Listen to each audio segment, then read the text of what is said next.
So, crave number 1, 2, and 3 here. Like any Trace. 2, 3. like any good team, we don't need our names on our back of our jerseys, just the numbers. Right. So, we want to talk a little bit about range finding binoculars. Over the last few years, we've been fortunate to some of us been able to use range finding binoculars throughout our archery hunts, and I thought it was a good time to, right after Memorial Day, people start thinking about what they need for their upcoming season and some of the bigger purchases that they want to get, especially if you're back east and you want to, you're going out on your first and maybe your only elk hunt. Whether it's worth it to spend the couple $1,000 on range finding binoculars or not. So thought we'd just talk about our experience and let you guys know what we found out and maybe help you throughout the off season with those purchases. So first of all, I've used range finding binoculars. I've had a couple different pair, and they're definitely not all created equal. John, I know you've had a pair, right? Or still do, correct? Yep. So, I don't know. You want to talk about like your experience with them and what you think? Being primarily, an archery hunter, for archery applications, you're not shooting. At least I'm not shooting past. I know Jake routinely shoots over 100 yards at live game. I'm just kidding. So he loves the rangefinder binoculars. The bigger, the better. As far as accuracy goes, they're going to be plenty accurate for archery shots. There are some that have angle compensation, so those you typically pay a little bit more for those. But in the majority of your archery applications, you really don't need the angle compensation built in there. In my own personal experience, they have definitely been a tool that, it's kind of one of those things where you use it and you kind of think like, gosh, man, we harvested animals prior to having these, but they're really a luxury. No, you do not need one to be successful. But the fact that you're able to ditch a separate, item, rangefinder, off your chest area, is really nice. Typically, I'm running anywhere between. You're not running anywhere. Running two. Not sure. I'm speed walking 2 to 3 miles a day. No, I'm running as far as like. So I have my pack. I will have my binoculars, whether or not they're range finding or not. In the last few years, they have been range finders. But if they're not, then you'd have a smaller rangefinder. Accompany that with anywhere between 2 to 20 Phillips game calls, dangled around my neck. It just kind of becomes a clutter, especially if you're hunting brushy areas or you're walking a lot or hiking a lot. So there's a lot going on. So being able to eliminate one item off your chest region is really nice. It's really nice. So I probably wouldn't hunt without one. Especially in the brushy country that I like to hunt in. So there's a lot of good brands out there. Leopold, Zeiss, Vortex are all good manufacturers that make some really good products. But even Swarovski. In fact, that's what these are right here, aren't they? Yes. Yeah, these are Jake's. Jake likes the Swaros. But they're very nice. If you are looking at splurging and you have some extra dollars to invest in your hunting, outfit, check them out. They are really, really nice. And there's a few things to look at. Sorry, Nate, go ahead. I was going to say you're going to pay for the Yes. convenience of both features built in. Right. I've never run one personally. Predominantly I'm just Western Oregon elk hunting and blacktail hunting. Optics aren't critical for those applications, at least for us, because we're all archery hunters predominantly. Yeah. So it's not like you're glassing up canyons all day long and trying to find deer or elk hundreds or 1,000+ yards away to make a move on. So. Right, but that's a good point. If you do some crossover hunting with rifles or archery, long distance archery like Jake, most of these binoculars, they're going to range out to 1,000 yards plus. So if you do long distance shooting or just rifle hunting in general, they're great for that as well. They're really good for that. One thing that I would make note of, just a tip, if you're going to do some shopping, if you're a right-handed shooter, if you're running gunning archery hunting, you're getting into a spot, you might have a caller behind you, or you might be doing your own calling, and you got that bull fired up, and you think you need to lay some reference points. If he's coming in, having a button on the left-hand side of the binoculars is with these Swarovskis, the button's on the left side. But these 10x42s EO range binos are really nice. They're small enough and compact enough where you can actually reach across and hit the button to get your references. So if you get to a spot, you knock an arrow, you have your bow, and you're lasing different trees and logs to get your distances. This is a great binocular for that.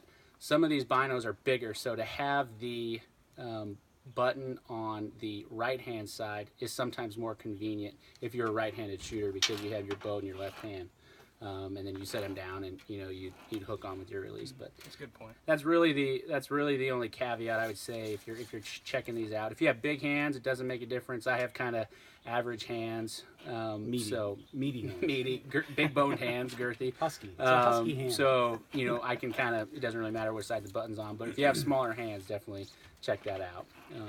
But they're an awesome tool. They're an awesome tool, and I've hunted without them for a long time and was able to be successful. But it's definitely nice to have it all in one.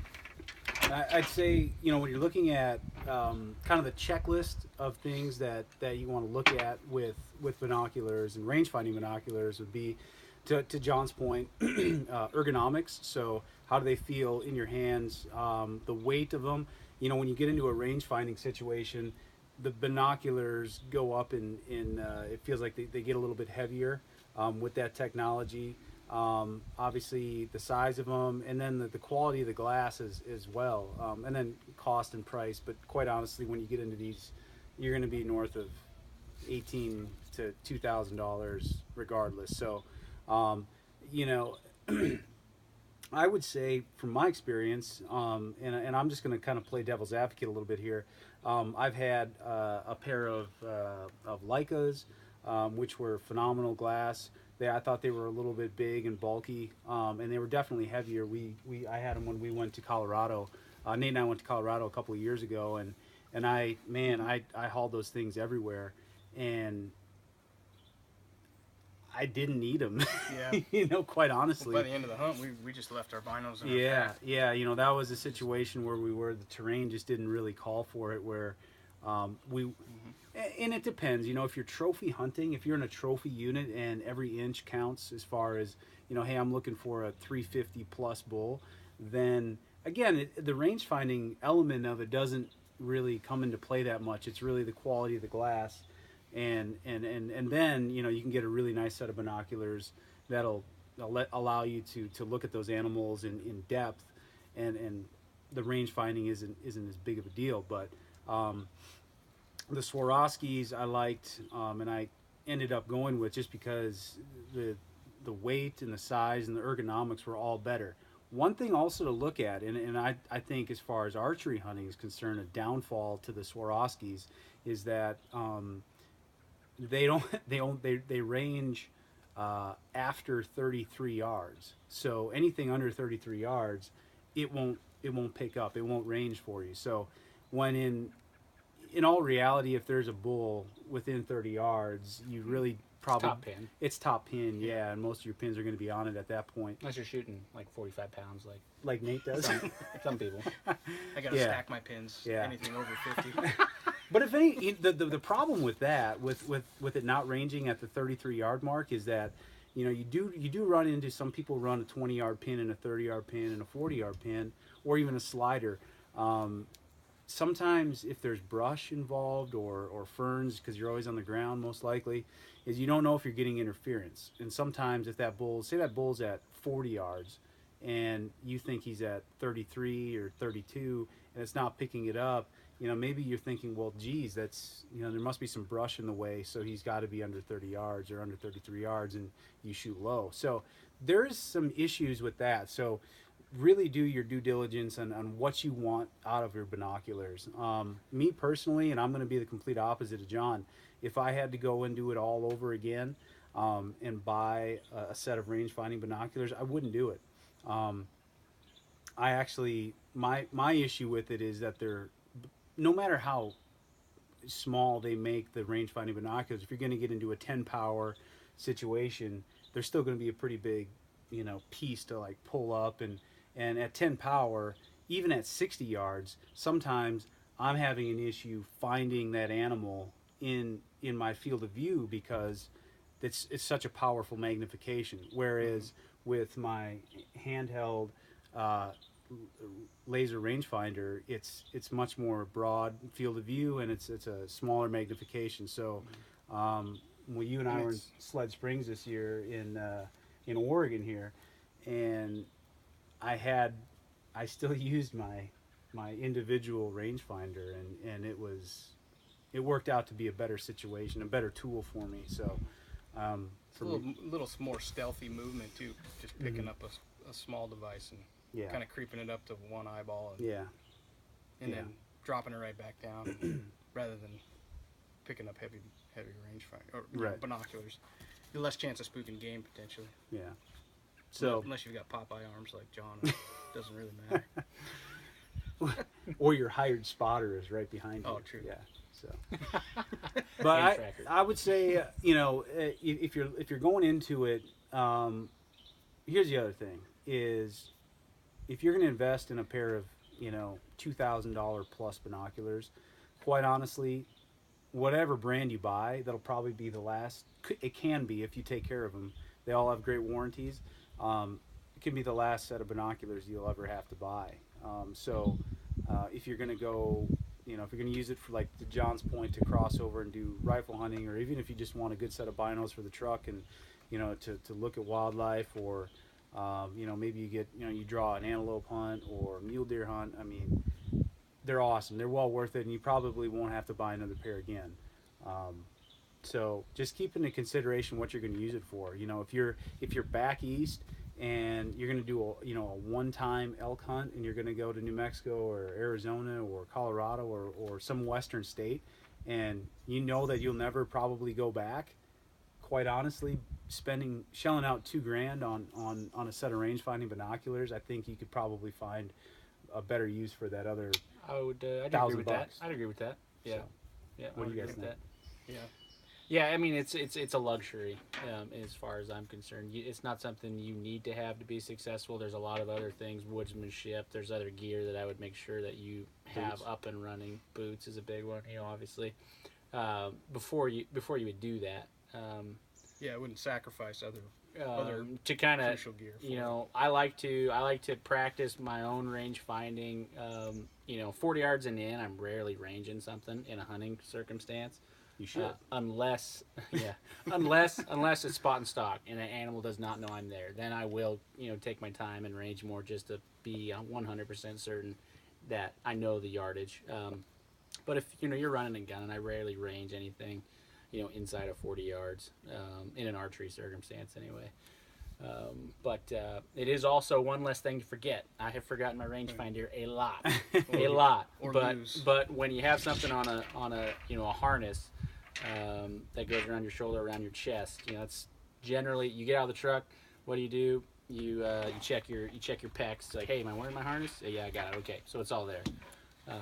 But yeah, I mean, obviously there's some size difference, and you're going to be sacrificing some weight. If you're an ounce counter, you might be able to get down to a lighter rig with a smaller set of binos and rangefinders. But hopefully those are some pointers and some tips and maybe some things you haven't thought about that'll help you out in making a decision whether to jump forward or not. So, and whatever you go with, really, no matter the size of the binoculars, if you're going to do a western hunt, we've used the Lockdowns by S4 Gear, but there's a lot of really, really good bino harnesses out there. Check it out, see which one feels good for you. But it's kind of one of those things where you can have the best set of binos out there, but if you don't have a good bino system, harness system, it's going to be all for naught Yeah. because You all gotta have one of those. yeah, you're gonna be, just having the standard strap. Yeah, you might as well have dental floss around your neck, or what most of them come with from the Yeah. factory. Yeah, so invest in that. If you guys, if anybody has any other questions on any other gear, optics, that sort of thing, just hit us up on our social page, Facebook, Instagram, or even on our own website, and shoot us a question, and we'll answer it the best we can. Anything else? Nope. No, sir. Thanks, guys. All right, thanks. Have a good one.